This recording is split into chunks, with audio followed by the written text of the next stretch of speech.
Pemain asing baru Sriwijaya FC Yeven Bokashvili tidak akan memperkuat Laskar Wongkito menghadapi PSMS Medan akhir pekan nanti. Pemain tersebut terkena kartu merah pada laga sebelumnya. Sriwijaya FC kecewa sanksi larangan bermain satu pertandingan untuk pemain asingnya tersebut dan sudah mengajukan keberatan. Kita sudah melayangkan protes ya, terutama untuk bahaya pemain asing kita. Kita tidak melihat dia melakukan kesalahan.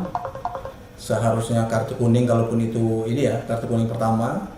Ini langsung kartu merah. Saya pikir pelanggaran apa yang dilakukan hingga harus dikeluarkan kartu merah gitu, ya? Atau kata-kata apa yang dikeluarkan hingga membuat wasit merasa tersinggung gitu.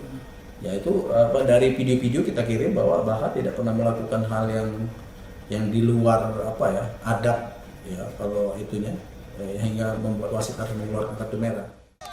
Yeven Bokashvili baru 2 kali memperkuat Sriwijaya FC saat menghadapi Semen Padang dan PSPS Riau dan mencetak 1 gol. Nur Muhammad, Kompas TV, Palembang, Sumatera Selatan.